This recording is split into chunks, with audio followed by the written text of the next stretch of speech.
जंगल के पास में एक किशनगढ़ नाम का छोटा सा गांव था। उस गांव में गोपाल नाम का एक ब्राह्मण अपनी पत्नी पुष्पा के साथ रहता था। वह बहुत गरीब था। गांव में एक छोटे से घर में पति पत्नी दोनों अपना गुजारा कर रहे थे। गोपाल एक भिक्षुक था। वह लोगों के घरों में जा जाकर उनसे भिक्षा मांगता था और जो कुछ भी मिलता उससे अपना घर चलाता था। कभी कभी गोपाल आसपास के गांवों में भी जाया करता था भिक्षा मांगने के लिए। ऐसे ही गोपाल और उसकी पत्नी का जीवन चल रहा था और ऐसे ही समय निकलता जा रहा था। एक बार गोपाल भिक्षा मांगने के लिए दूसरे गांव जा रहा था।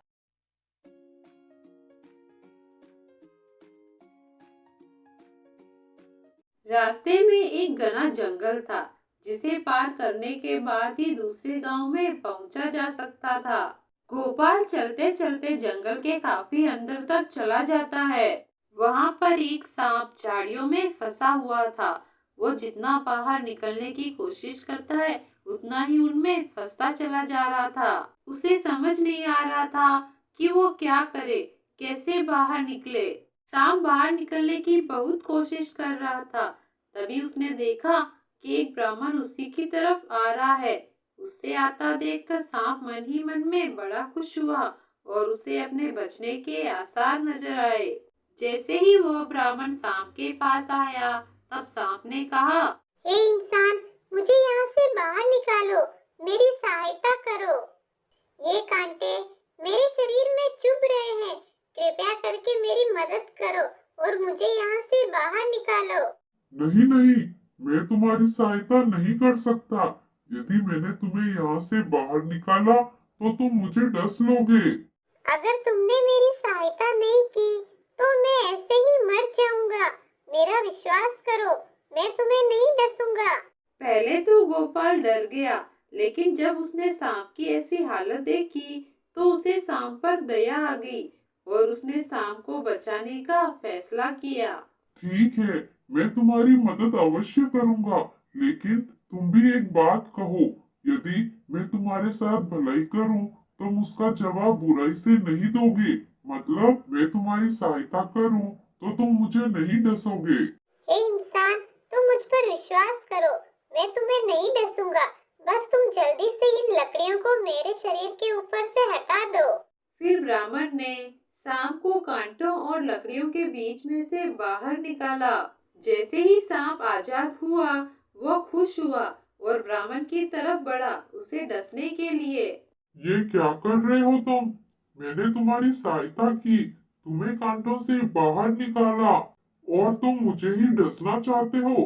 क्या अच्छाई करने का यही परिणाम होता है? हाँ, तुम्हें तो पता ही है, मेरी तो प्रवृत्ति ही है डसना। भले ही तुमने मेरे साथ अच्छाई की हो, लेकिन इसका जवाब तो मैं बुराई से ही दूंगा। इसलिए मैं तुम्हें डसूंगा। ठीक है, तुम मुझे डस लेना, लेकिन इसका फैसला किसी और से भी कर लेते हैं कि भलाई का जवाब बुराई है। सांप भी ब्राह्मण की बात मान गया और वे दोनों जंगल की तरफ चल दिए।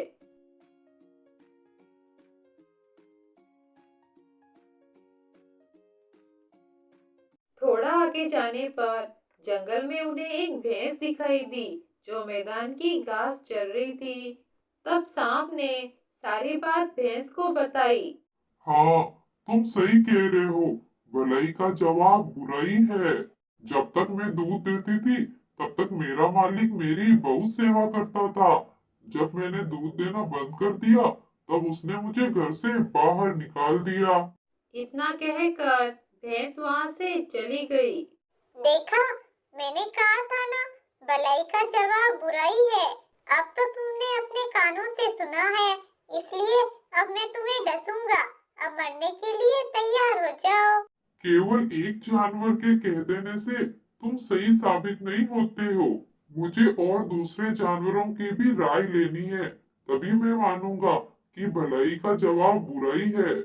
सांप ब्राह्मण की बात मान जाता है और वे दोनों दूसरे जानवर की तलाश करते हैं। फिर उन दोनों की मुलाकात एक गधे से होती है। तब सांप गधे को सब कुछ बताता है। तब गधा ब्राह्मण से कहता है, ये सांप बिल्कुल सही कह रहा है। आज के समय में तो भलाई का जवाब बुराई से ही दिया जाता है।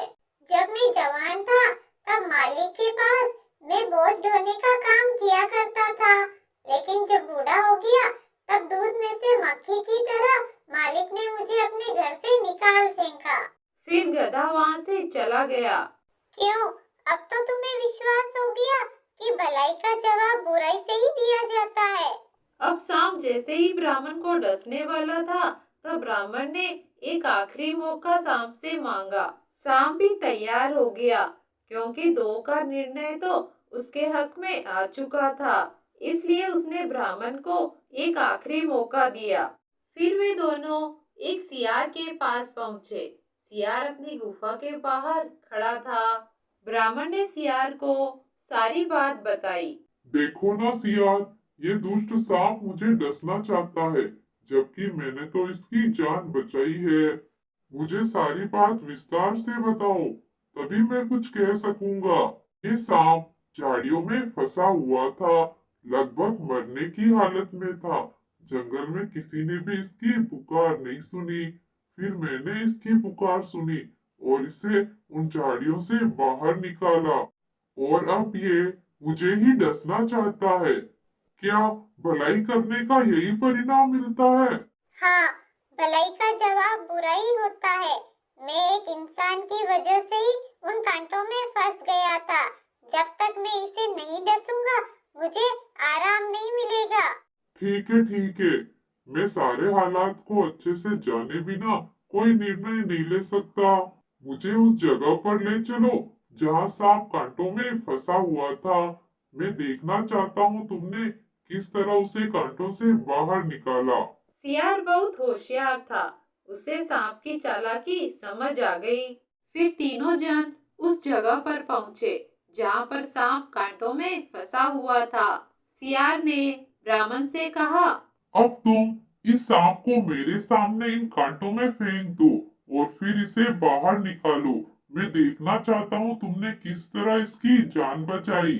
सियार के कहे अनुसार ब्राह्मण ने सांप को उठाकर फिर से कांटों के अंदर फेंक दिया। ब्राह्मण, अब तुम जल्दी से मुझे इन कांटों में से बाहर निकाल दो, ताकि सियार को भी विश्वास हो जाए। और मुझे पता है सियार का फैसला भी मेरे ही हक में होगा। ब्राह्मण सांप को कांटों से बाहर निकालने जा ही रहा था कि सियार ने ब्राह्मण से कहा, रुको ब्राह्मण, तुम इस दुष्ट सांप को कांटों से बाहर मत निकालो। एक बार पहले भी तुम ये गलती कर चुके हो। तुमने इसे पहले भी कांटों से बाहर निकाला, इसकी सहायता की। परिणाम स्वरूप इसने तुम्हें डसना चाहा। ये दुष्ट प्रवृत्ति का है। तुम चाहे इसके साथ कितनी भी भलाई करो, इसका परिणाम ये बुराई से ही देगा। सियार की बात ब्राह्मण समझ गया और वो अपने घर की तरफ चला गया। अब सांप मदद मांगने के लिए चिल्लाता रहा, लेकिन अब उसकी पुकार सुनने वाला कोई नहीं था। इस कहानी से हमें यह शिक्षा मिलती है कि दुष्ट प्रकृति के लोगों से हमें हमेशा सावधान रहना चाहिए। कहानी को लाइक, शेयर और सब्सक्राइब जरूर करें।